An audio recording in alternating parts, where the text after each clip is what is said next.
Germany के सफल दौरे के बाद लिंक वेस्ट अभियान का पीएम का आखिरी पड़ाव है कनाडा।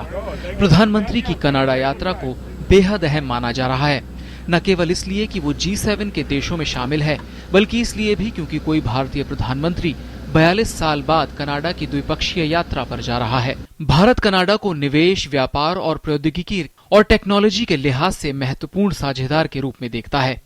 यात्रा के दौरान प्रधानमंत्री राजनीतिक और कारोबारी दोनों नेतृत्व के साथ मिलकर व्यापक विचार विमर्श करेंगे। कनाडा के प्रधानमंत्री स्टीफन हार्पर के साथ बातचीत में परमाणु ऊर्जा, व्यापार और निवेश सहित कई मुद्दों पर विस्तार से चर्चा होगी। पीएम मोदी की सरकार के make in India, digital India, skill development और स्मार्ट सिटी प्रोजेक्ट जैसी बड़ी योजनाओं ने दोनों देशों के बीच सहयोग के नए अवसर खोले हैं। कनाडा दुनिया की 11वीं सबसे बड़ी अर्थव्यवस्था है। कनाडा के 5 शीर्ष पेंशन फंड अकेले ही लगभग $700 बिलियन की परिसंपत्तियों का नियंत्रण करते हैं। इस लिहाज से कनाडा में निवेश की प्रचुर संभावनाएं हैं। भारत कनाडा सीईओ फोरम की बैठक में भी निवेश पर विस्तार से चर्चा होगी। प्रधानमंत्री जी का मेक इन इंडिया कैंपेन, जो हमारे स्मार्ट सिटीज का इनिशिएटिव है, जो हमारे सर्व शिक्षा अभियान का इनिशिएटिव है, जो हमारे इंफ्रास्ट्रक्चर डेवलपमेंट का इनिशिएटिव है, इसमें अपॉर्चुनिटीज इतनी जबरदस्त हैं कि हम वाकई ट्रिलियंस ऑफ डॉलर्स की अपॉर्चुनिटीज देख रहे हैं और कनाडा देख रहा है। हम इनके साथ कॉम्प्रिहेंसिव इकोनॉमिक पार्टनरशिप एग्रीमेंट की बात कर रहे हैं। 9 राउंड हो चुके हैं बातचीत के और पॉजिटिव है। ये बड़े महत्वपूर्ण एग्रीमेंट है।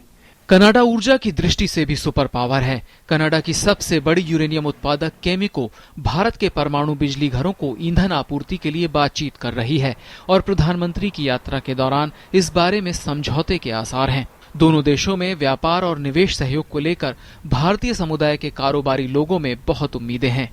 आप किस तरह से देखते हैं प्रधानमंत्री नरेंद्र मोदी की इस विजिट को, क्योंकि बहुत उत्साह देखने को मिलता है दुनिया भर में जब प्रधानमंत्री जाते हैं भारतीयों के बीच में। बिल्कुल, इंडिया एक इमर्जिंग इकोनॉमी है और definitely everybody is excited as we move forward to have more interaction with India and there are lot of sectors people are really excited to engage in his education. अगर India और Canada के लिहाज से बात की जाए, बहुत ऐसे सेक्टर्स हैं जहां पे बहुत बड़े स्तर पे बिजनेस होता है। आपको लगता है कि और कौन से ऐसे सेक्टर्स हैं जिनको एक्सप्लोर करने की ज्यादा जरूरत है?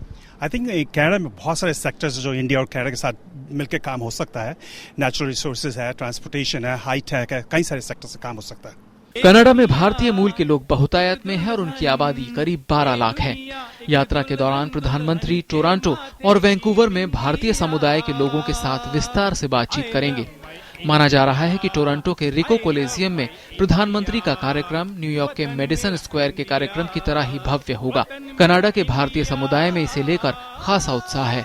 कनाडा में एक्सपीरियंस बहुत अच्छा रहा है। ये बहुत वेलकमिंग कंट्री है। मैं जब से भी हम लोग आए हैं, जो भी हमारे इंडिया से आए हैं, यहाँ सब तरह की फैसिलिटी मिली है। So this country has welcomed up with open arms. Modi ji को लेके हमने देखा पूरे दुनिया में उत्साह है, कनाडा में कैसा उत्साह आप ही बताइए। बहुत ज्यादा उत्साह है, क्योंकि आप देखिए, अगर हिंदुस्तान को किसी से होप है तो वो मोदी जी हैं। प्रधानमंत्री टोरंटो में एयर इंडिया हादसे के शिकार हुए लोगों के लिए बनाए गए स्मारक में श्रद्धा सुमन अर्पित करेंगे। इसके अलावा वो वैंकूवर में लक्ष्मी नारायण मंदिर में दर्शन करेंगे और एक गुरुद्वारे भी जाएंगे। विकास से जुड़ी अपनी जरूरतों को पूरा करने के लिए भारत कनाडा को एक अहम सहयोगी के तौर पर देखता है। भारत को उम्मीद है कि पीएम की इस यात्रा से दोनों देशों के संबंधों में एक नया आयाम जुड़ेगा। ओटावा से आरेंद्र प्रताप सिंह के साथ bureau report, DD news. Ottawa से आरेंद्र प्रताप सिंह के साथ news night desk, DD news.